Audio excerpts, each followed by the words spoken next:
All right. Welcome to the next episode of the Courage Coaching and Counseling Podcast. I'm Savan Penn, a counselor here in Portland, Oregon.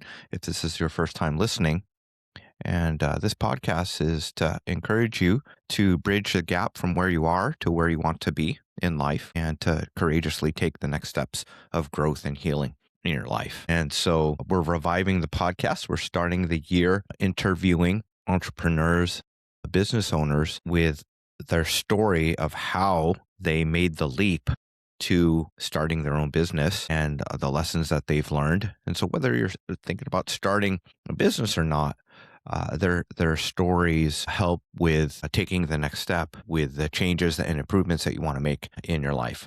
And I recently did that by reviving the podcast. Last year, 2025, I interviewed 2 people all year. And so we're back. Why was that? Lots of changes in 2025. One was I started coaching Brazilian Jiu-Jitsu more consistently with a change in our staff at the gym. And so that became a focus, became a black belt in Jiu-Jitsu 2 years ago, but last year stepped up the coaching. Also had opportunity to start 2 things that had taken me over a decade, both about 11, 12 years, to take the step, take the leap. I started clinical supervision for counseling graduates. I had taken the coursework for that at Portland State like 11 years ago and finally signed up and started doing clinical supervision. And that's been a dream. It's been something that I really looked forward to, but with life and busyness and things like that, other priorities, it just put it off. And another thing that I had the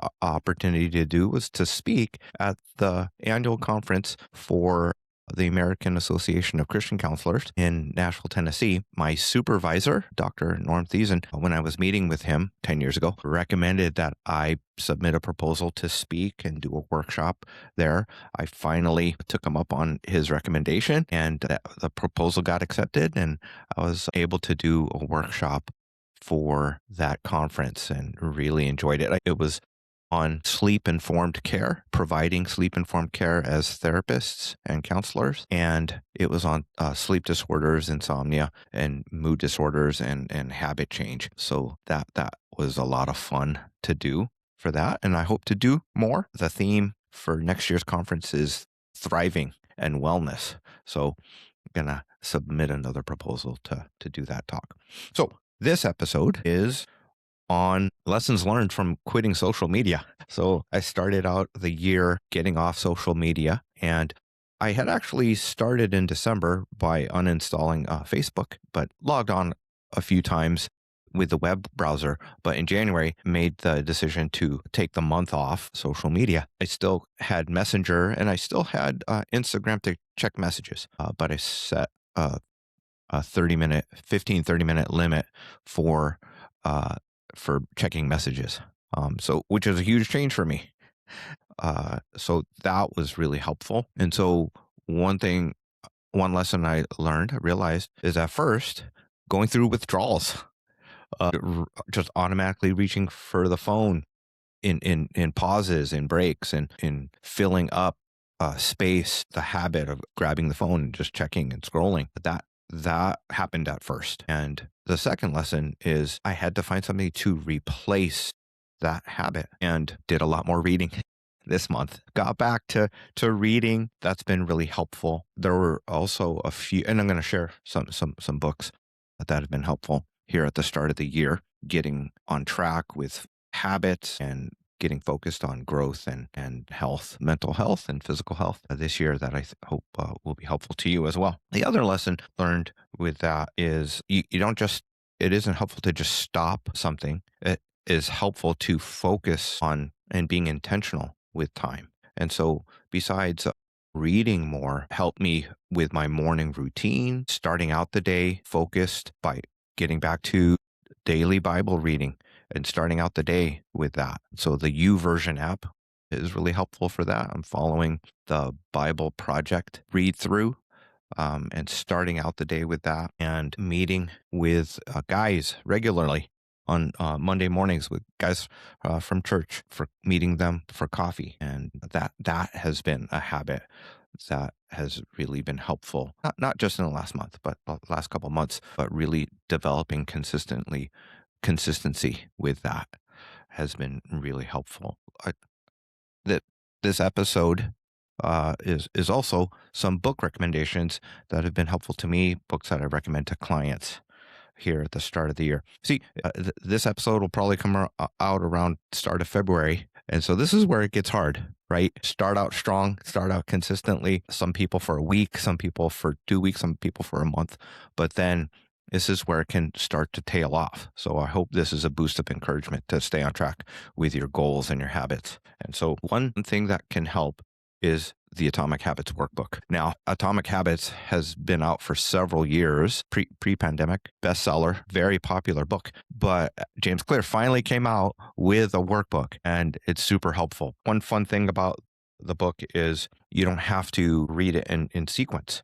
He starts out with a pain point index. And for example, if making a change always feels like you're fighting yourself, he has the pages listed. You could jump right to that issue, that pain point. If you get bored quickly, jump to these pages. If you want to make changes but don't believe that you actually can, you can go right to those pages. And so one key principle he teaches are the law of behavior change. And so the first law of behavior change is to make it obvious, and the inverse of that, to break a habit, is to make it invisible. So make it more obvious, make it invisible. And so taking the social media apps off my phone, uninstalling them, made them invisible. One thing that's more obvious, I'm putting my journal out, and I started journaling, doing a jiu-jitsu journal, and I put that journal in my gym bag, and it has a pen attached. So I'm making it obvious, making it easier. That's one principle from The Power of Habit by Charles Duhigg, and then also Atomic Habits, is to change behavior. It is helpful to increase your motivation, but sometimes you don't have to increase your motivation. You just have to make it easier, make it obvious. Even if your motivation's low, even if your energy's low, the easier you make it, the more likely it is to happen. So the Atomic Habits Workbook is great. I'm also using the Atoms app. That's the official app that goes along with Atomic Habits by James Clear. And it's framed on the principle of your habits help you get 1% better every day. But when you do a habit, make the choice to do a habit, then you're casting a vote for the person that you want to be. And so the framework that he has for establishing habits are what you will do, when and where, and then why and who do you want to be, why and who you want to do that habit. So I'll share a few of mine. So one is I will journal at least 3 times a week during morning routine or at a coffee shop so that I can become focused and intentional with my life. I will do at least 20 push-ups during breaks at work so that I can become strong, energized, and get rid of dad bod. So doing at least 20 push-ups a day. The actual goal is 100 and building up to 200 daily. I will work on podcast content and scheduling and interviews on the weekends at home and coffee shop so that I can become a helpful podcaster and speaker. And this is my first habit of the day. I will pray in bed when I wake up so that I can become a man who listens to God and does his will. I will use tracking apps daily and at meal times so that I can become focused, consistent with my habits, and make progress on what's most important in life. And last one, I will meet with others at coffee shops or for lunch so that I can become a mentor and leader who loves and connects with others. And so those are just a few of the habits that I'm tracking. And even though I don't do them perfectly, I'm doing them much more than I was when I was not mindful of them and tracking. So I'm tracking on MyFitnessPal. Again, I find that doing that helps me make better choices. And then the other app that I recommend for habits, and that is more fun than the Atoms app. It's more playful and colorful and more bells and whistles, is the Finch Care app. And Finch, it's fun. I think a patient recommended it to me last year. When you you set up kind of what you're wanting to work on with your health, and it will recommend different daily habits and goals for each day. And then when you accomplish them, you get points, little crystals, to grow your little bird, kind of caring for a little bird. And you get outfits and you set up their bedroom and they go on adventures. So it's kind of a fun app. I'm not familiar with Tamaguchi, but I hope I'm saying that right. But that's what people have said. It's kind of like that game. And a couple of my kids are doing this with, and a friend are playing along. So you can encourage each other to stick with your habits. And some of the goals, the app I just discovered like in the last week or two, it has exercise programs that you can follow along to. It has guided imagery and breathing and relaxation that can help with stress throughout the day, at bedtime, breathing exercises. And it has a lot of prompts for gratitude and affirmations. So it definitely helps with mindset. And so that's a fun app to work on your goals and your habits. So a few book recommendations that are helpful. This one is not just about goals and habits. This one is about healing and personal growth, emotional and spiritual growth. So this is a really helpful book, Healing What's Within by Chuck DeGroat. And the subtitle is Coming Home to Yourself and to God When You're Wounded, Weary, and Wandering. Coming Home to Yourself. And this book and also Making Sense of Your Story by Adam Young are two books that I'm recommending a lot for personal growth to individual clients and for couples that I see. One of the frameworks in that book is Chuck walks you through some big questions in life based on the start of the Bible, the story in Genesis. On who are you? Who are you? What's your identity? How do you see yourself? The other thing is an orientation question. Where are you? Where are you in life? And one of the chapters is a better story, writing a better story. And he talks about finding home, finding emotional safety, being at peace, being regulated with yourself and with others. He talks about the storms of life that can come crashing in, trauma, broken relationships, painful things that can enter in and cause you to get lost, lose your sense of home, lose your sense of safety. And he also talks about being in a fog. That's also confusing. That's also a loss of home. And the fog more isn't maybe the sharp pain of trauma and crisis, but more mild depression, confusion, apathy, feeling stuck, those types of things. So if you resonate with any of those, if you still have unanswered questions about who you are, and where you're going, and you're still not sure about the chapter of life that you're in and where it's all leading, and not sure about what it's going to take to have a happy ending to your story, I definitely recommend either of those, Healing What's Within by Chuck DeGroat or Making Sense of Your Story by Adam Young. Adam, wonderful podcast, great podcast. Also recommend that to lots of folks. Next book, this is an older book, but I reread it. Super inspiring. All It Takes Is a Goal by John Acuff. I'm a big fan of John's. I've read all his books over the years and just seen his growth and been inspired by what he writes. I think we think similarly, and he's a lot of fun. He shares in very practical ways, making progress in life, achieving goals, working hard as a writer. That's his main thing. And one thing I like about this is that he's studied habit formation and growth and success and progress for years. One framework from the book is, he calls it a 3-step plan to ditch regret and tap into your massive potential. So he outlines 3 types of goals, and he talks about easy goals, middle goals, and guaranteed goals. So he explains how to use easy goals to escape the comfort zone, middle goals to help you avoid the chaos zone, and finding and choosing guaranteed goals that help you live in the potential zone. And he also talks about 5 games in life: the game of career, finances, relationships, health, and fun. And he helps you take a look at, how are you doing in those areas? How are you doing with career and professional development and growth? How are you doing with finances? How are you doing with relationships, personal health, and then also fun? You take a moment.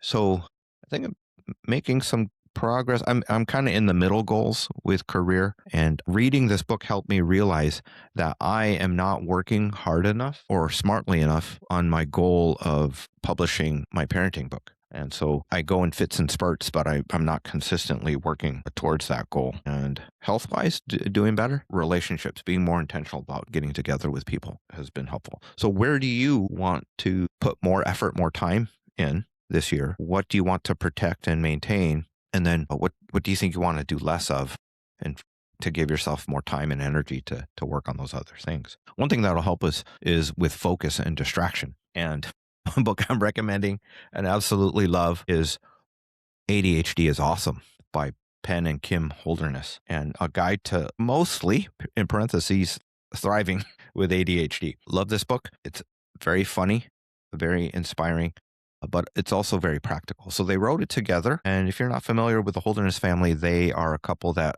make funny videos on Facebook. They Penn, he writes songs, parody songs about life, and they also won the Amazing Race together. And what's neat about this book is Kim writes asides on what it's like to live with someone with like pretty raging ADHD, and the stories are humorous, but also the stories are kind of stressful and painful and hard. So they're pretty real about that. One fun thing I like about this book is 80%, 90% of the pages have pictures on them. It's very visual, and you'll notice that the chapters are short, but the pages have colored edges. So it's very stimulating, very engaging, very fun. Definitely recommend ADHD is Awesome. I also borrowed the audiobook from the library, and the audiobook is fun because in the studio, Penn will just write write a song off the top of his head. So you get a lot more in the audiobook than in the book. And then the banter is fun between the two of them as they read the book. It's very much like their marriage book that they also included their therapist with. I'm blanking on the name of their marriage book. Their marriage book is very helpful as well. So those are a couple books I recommend. I forgot to point out this journal that I've been using. I got it last year, and it's the Finnish journal by John Acuff, and it's a little spendier than a blank journal that you could get from but he does some teaching in the journal about goals and habits, and he also has a habit tracker in here, lots of inspirational messages like never compare your beginning to someone else's middle. And so I got this last year, and I'm not even halfway through filling it, which on one hand, it's like, what's the matter with you? But on the other hand, that's a huge improvement to the journals that I've done in the past. I'm a serial starter of journals and not sticking with it. And so I don't know, I might have a dozen journals laying around that are full from like the month of January, and start out the year journaling and then peter out. And so actually sticking with this more than a year into it has been helpful. And because I've got the habit of journaling at least 3 times a week on my tracker, I'm being more consistent lately with journaling. And so those are a few things that have been helpful here at the start of the year. So yeah, definitely getting off social media was really helpful. I'll probably reinstall the apps, but getting out of the habit of starting out the day with them and replacing that with prayer time, reading my Bible, also listening to worship music in the morning, kind of setting my nervous system, setting my heart, being in that place, starting out the day has been really helpful. I didn't say this earlier. One of the main things I noticed from discontinuing social media is less irritability and frustration at the world and with other people.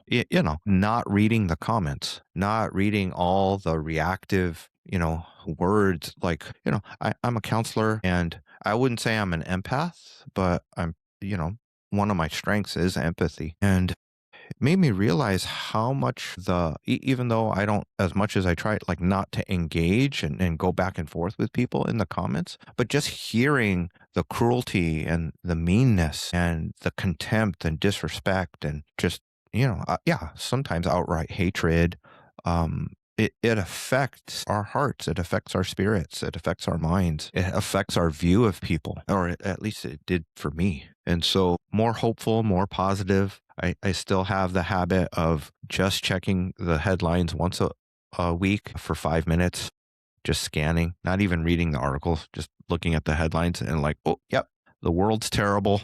The news is terrible. Really new. Doesn't really help me to engage in that stuff. And so, yeah, I have missed it because I do love social media, pretty addicted to it. And so having a reset with it has been really helpful. Connecting with God and connecting with others more has been very helpful. And so, if that's something that you're considering, uh, encourage you to, and it doesn't have to be like a hard stop on it. It doesn't have to be perfect, but yeah. How are you doing with career and finances and relationships and your health, emotional and physical? How are you doing with fun? I think Designing Your Life, the authors of Designing Your Life, they talk about moving the sliders, the equalizer, bass, mid, and treble on your life.